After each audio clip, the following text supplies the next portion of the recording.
Hello, hello, hello, everyone. Happy Wednesday. I'm Claire Jones. If we haven't already met, I'm an author and small publisher committed to changing the world for the better through inclusive stories and practices.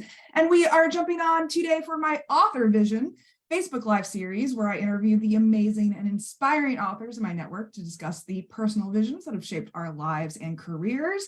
If you're joining us, please like, comment, share below. Let us know that you're here. And today I'm talking to Judy. I'm so glad to have you here today. It's great to be here, Claire. Thanks for having me. Yeah, I was telling her before we jumped on that I'm just impressed that you're here in general. Sometimes the universe throws you some curveballs, but you got to show up anyway, right? Yeah, exactly. So let's just jump right on in. Tell me about your backstory. How did you get to where you are today?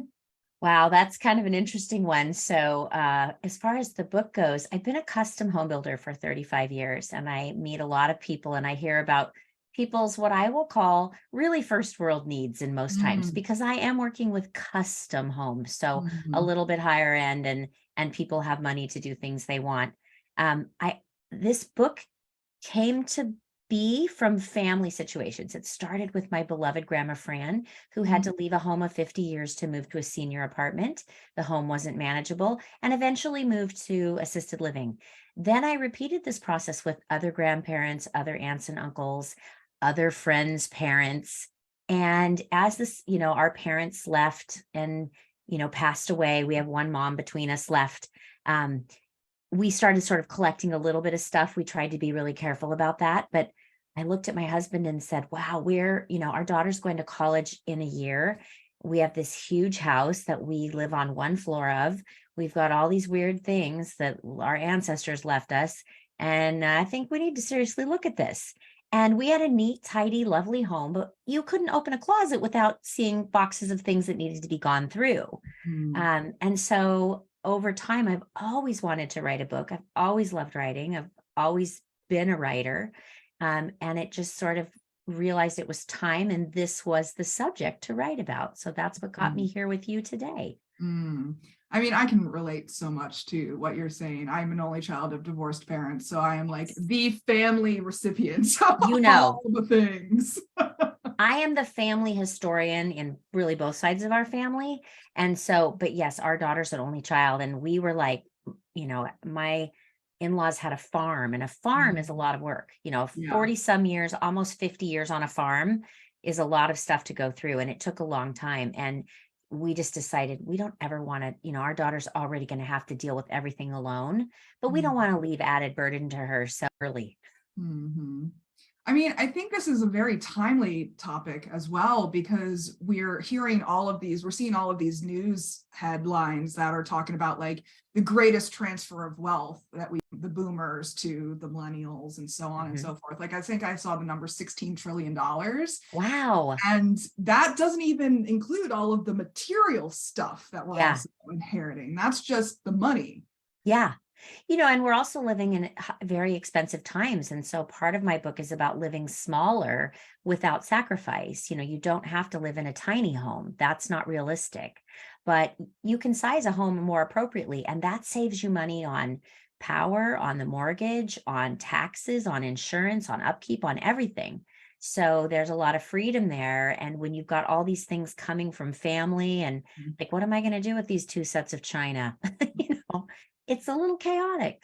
Yeah, and I don't even get broken over time. And I'm like, that's what I got too. One serving dish and one teacup. And then you have this weird obligation to go buy the other matching parts. Some of us do, even though it's like, no. Yeah, like where are we going to track that down to? Yeah. It's like some obscure maker that's not even in business anymore. Correct. Well, tell me about what personal visions shaped this journey. What was the guiding star that kept you going along the way?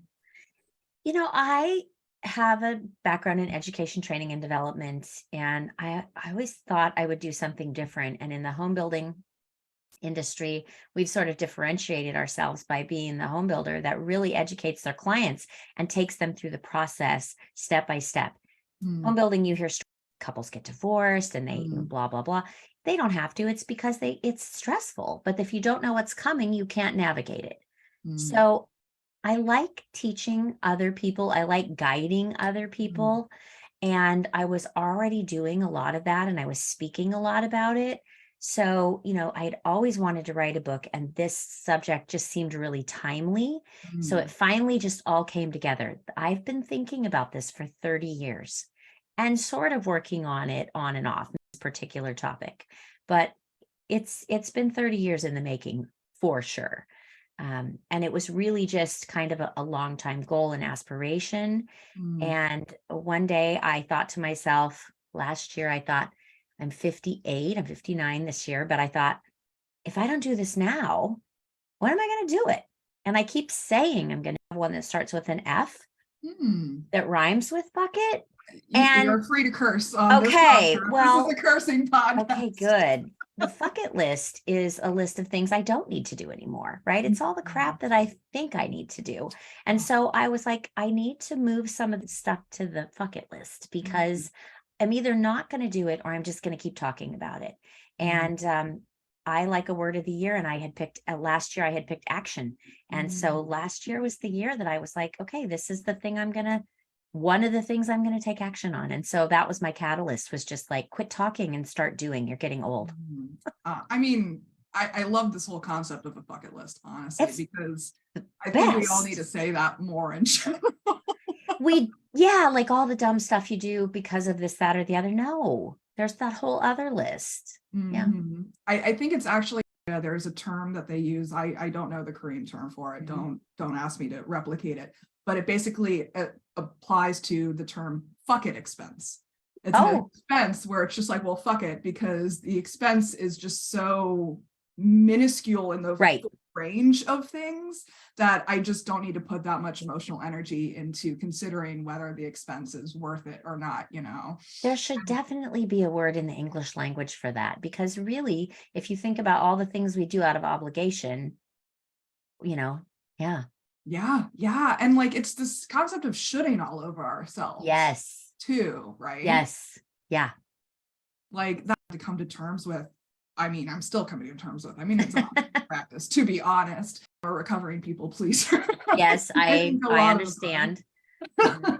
But like, especially during the pandemic, I had to like come to terms with myself and be like, all right, what things are actually necessary and what things am I doing just because I think that I should be doing them?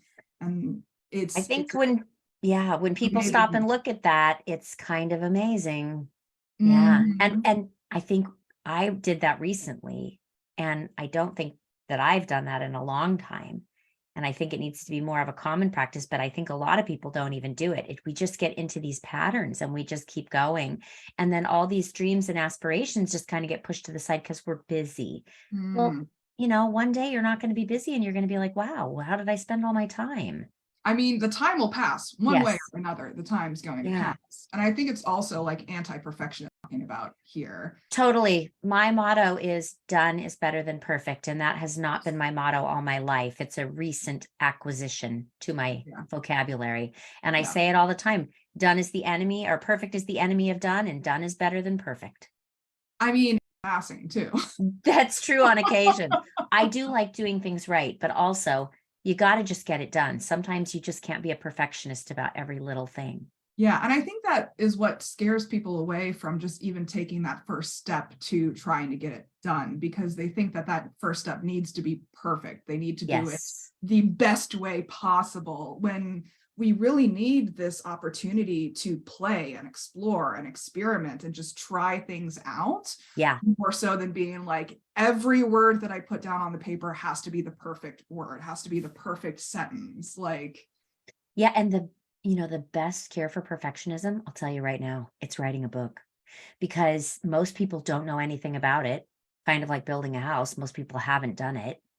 And you dive in, and it's just a constant change of, I thought I was going to do this way. Well, that works better this way. Dragging your feet to start and then realizing, well, that wasn't that hard. It's been a really interesting process for sure. And it has yeah. probably cured me of my perfectionism a little bit more, because, when you think about writing a book, you think, oh, a book, that's a very permanent object, right?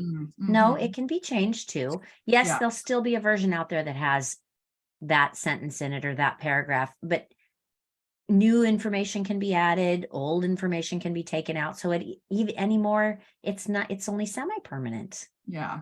And readers are very forgiving as well. Yes. In general, like that's actually one of the things that inspired me to start writing fiction is because I realized how many bad books I've read over the years. Oh my gosh, right? I mean, 50 And I'm Shades like, of Grey is what an international bestseller, and everyone says that it written like a 5-year-old boy wrote it.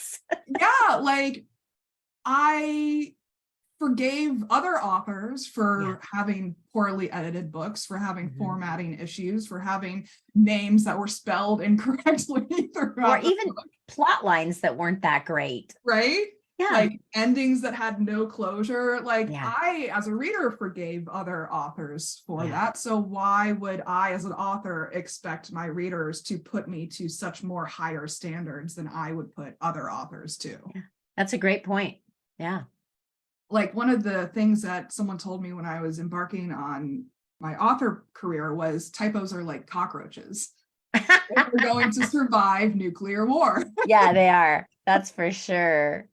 No matter how many eyes are on your manuscript prior to publishing, there's always going to be at least one typo that makes the slipping through the cracks, you know? We say the same in home building. You get done and there's going to be at least 3 things you're like, why did I do that?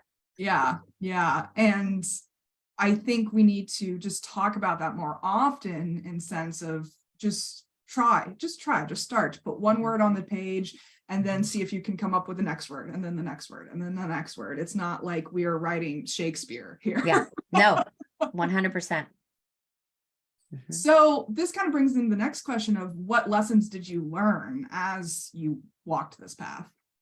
You know, the universe likes to hand me lessons over and over again because evidently I'm not learning them properly the first time, even though I'm pretty sure I have at the level of pain that was extracted.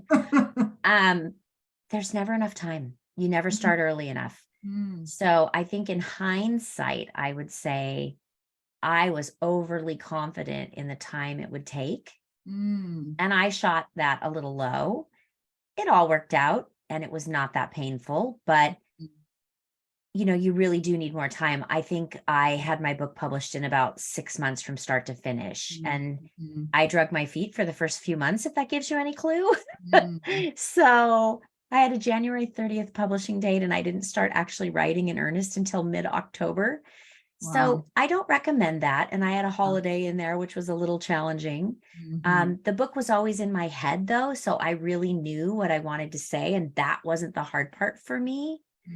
But the time that you need for beta readers, I mean, it depends. Like I really wanted my book to be not just targeted towards one audience. And I didn't even think about it in that way, but I had one beta reader who was a renter and I'm a homeowner. So I think like a homeowner. And she said, well, these are all really great things, but I don't own my own home. So I can't do any of these things. What if I'm a renter? And I was like, wow, I didn't think of that. And the beta readers I had gave me, if I had to do it over again, I would have had 6 beta readers. I had 2 that read my book front to back very carefully and gave me very detailed feedback. And I would have sought out more, which certainly would have taken more time because you can't ask a beta reader to read your draft manuscript and hurry it up, will you? You know, you've got to give them a little time.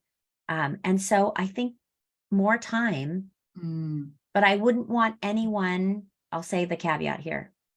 It always takes more time than you think, but I wouldn't want anyone to say, I'm not going to do this because I don't think I have enough time. You will make the time. The time will be found. You will find it. It will happen because most people aren't going to commit to something like this and then just let it flop, right? We're investing a lot of energy, but it does take time. And I think it's also a matter of committing to that decision for how you want to pace it as well. Yeah. Like if you can only commit 30 minutes a week to writing, you know that. Just commit to that. Just decide that that's what you're able to give and don't shame yourself for not being able to give more either. Correct. Yeah. And asking people is hard for most women in general, but probably men too, if we're honest.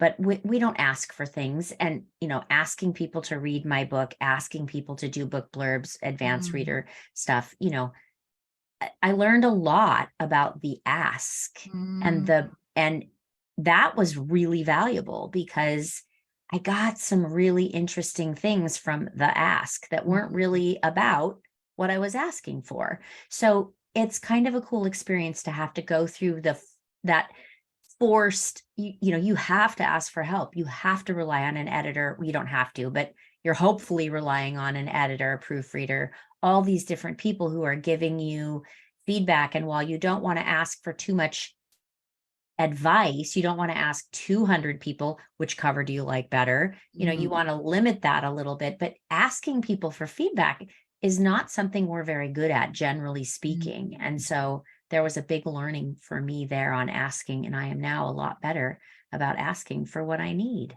And that's a gift. Yeah, that's fascinating. How would you qualify asking for things in your home building business versus asking for things for your book? Is there a difference in the way that you approached that? Oh, yeah, because when I ask as a home builder, I'm generally paying for that. Mm. So if I have questions about door swings, hardware, Mm. my millwork supplier is going to tell me all that. I'm paying for millwork from them, doors, Mm. trim, windows, all that. And that's their job to give me, well, this is the spec for that, but we could modify this. We can put it in this application. Okay, great. Let's investigate that. But I'm paying them. So the ask doesn't feel so asky Mm. because they're being compensated. When you're asking people just to do you favors, right? Mm. That's different. Like I'm not asking in my day job for favors. People are being compensated. And if they're not directly being compensated, they're being compensated in some other way. There's some sort of trade-off or something that they're getting, right? Mm. But in the book, no, I was asking complete strangers, hey, I know about you from X. I wrote a book. I think if you would like it, and I'd like you to read it because of this. Would you be willing to read my book? Mm. You'd be really surprised, not you, but most people would be really surprised. I was shocked at the people who wrote me back and said, I'm flattered that you asked me to read this and review it, but I can't. And Mm. then the nice things they did for me, some really famous people Mm. in the interim, to help me out. And that was a really cool thing. But I'm not offering anything in exchange. I do offer to beta read for other authors and things like that. But there's some people that just said, hey, I'll read your whole book. Mm-hmm. Really? Yeah, I mean, there's such power in just asking. Like, I really do love this point that you brought up because you don't know if you don't ask, You right? don't. I emailed Mel Robbins. She's kind of famous. Mm. Mel had been building a farmhouse and was going through all her belongings. And I said, Mel just did this. So she knows, right? Mel has a big team. Mel's team wrote back to me and I can't believe the email I got from them. It was so nice. And it told me, well, Mel can't do this, but here's some things that we think you should do to Mm. start now, social media marketing and positioning yourself as an expert. And Mm. they gave me this huge list and they said, maybe you're already doing them. So if you are, don't be offended. It was so thoughtful. I was Oh. just really touched by that. Mm-hmm. And I mean, someone had to spend the time to do that. right? And I think that also underlines the importance of building community. Like Yes. whether they actually become beta readers or not isn't necessarily the point here. Right. It's just kind of talking to people in general. Yeah. And just it's amazing the connections that happen when you ask. That's all I can really say there.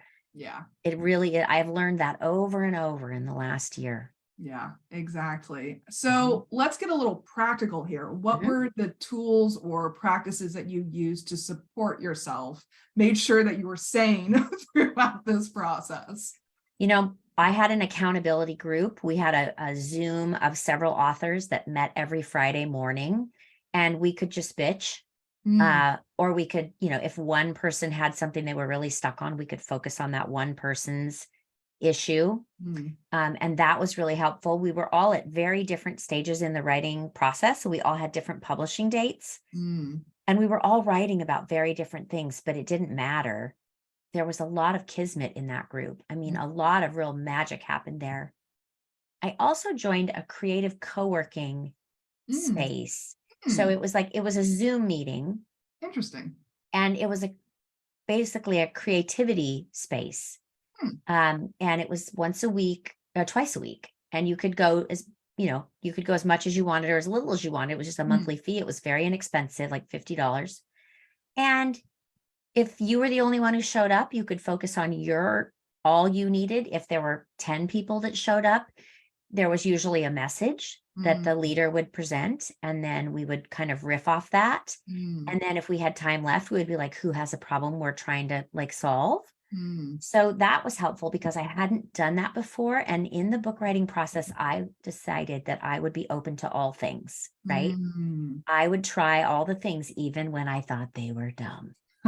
And trust me, I thought the creativity call was dumb. I thought the accountability calls were dumb, but I signed up for them anyway, and they weren't dumb. The last thing I did, which I suck at, and I'm not going to lie, is time. I'm not a good time blocker. I'd like to be, but the whole concept really befuddles me. So I would block days. Like I would just say, these days, no one talk to me. These days, don't come in my office. These days, I'm not coming to work. Whatever it was, whether I was at home or at my work, I would just shut the door and say, unless someone's bleeding out or something's on fire or we're going to have a nuclear attack and I need to find a bunker, I'm fine. Don't bother me.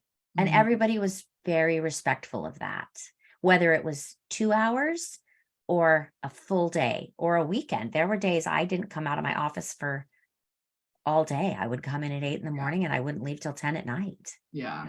Yeah. I mean, throughout the writing process, I became best friends with the do not disturb function on my phone. Yes. Yeah. And now I put it on every single night. Every night at the end of my workday, I put on the do not disturb. And there are certain people who can come through the filter, like my mom, my landlord, and my best friend. So those are the important three, right? Yeah.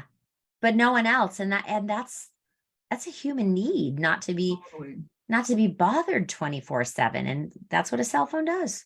I've been thinking a lot about that lately in terms of when we used to have landlines and we could just leave the phone at home and they would just have to wait for us to get back to them whenever we did get back to them, if we did. We didn't even know if they called. When I'm older than you, so we didn't know if they even called because we didn't have answering machines until I was about 20 years old. I mean, only rich people had them, but nobody else had them. So if someone called you and you weren't home, you just weren't home. Yeah.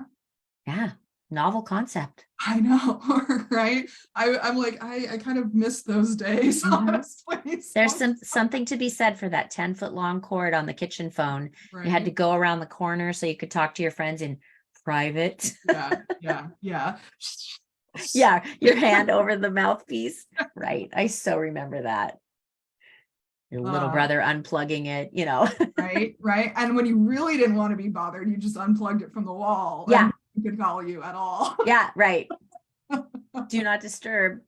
Yeah. I mean, those boundaries are super important because we have to take ownership over what we need for our creative process. Totally. That's committing to the decision as well. I don't think people understand the creative process until they've done it, and even then it's different every time, I think. Yeah. But you kind of have to really open yourself up to that and be like, hey, whatever comes my way, my imagery was I was a dandelion. I hate dandelions. But there's something magical about a dandelion. They bloom to the yellow flower, they close up, they turn into the little guys, and then they open up, and then the little guys just gently float off as the breeze hits them. And I decided that with this whole book writing process and book marketing and all of it, I'm just going to be the puffy dandelion, and little parts are just going to happen here and there. I love that. And I have little dandelion stickers on all my book stuff to remind me it doesn't all have to happen today, because I am a like, let's get it done, people. Right. Yeah. I'm a drill sergeant. And so this has been a good exercise for me, and like just parts of these things are going to float off here and there. That's beautiful. I mean, It is the creative process. yeah, that's Yeah. absolutely beautiful. I mean, that's a perfect place to end it, unless you want to add. No, I think it's I that's what I thought of. It's perfect. So go float off one little particle at a time. Oh, I love that. I love that. All right. Well, this is powerful stuff that we're talking about per usual. And audience, we definitely encourage you to share your own thoughts and feelings and stories and insights with us as well. We'd love to know how visions like these have impacted you in your own lives. So special thanks to Judy for joining me. It's been a pleasure. Yes, thanks so much for having me. It's been fun. Yeah, so please comment, like, subscribe below. Check out Linktree /ClaireJoins for all of my links. And then where can people find out more about you? At judygranleegates.com or Awesome. on Facebook at Judy Granlee-Gates author. Yeah. Awesome. And I'll make sure those links are available for easy access. And until next time, please remember that you all have extraordinary stories inside of you, and I'm rooting for you as you use them to change the world for the better. Take care, everyone.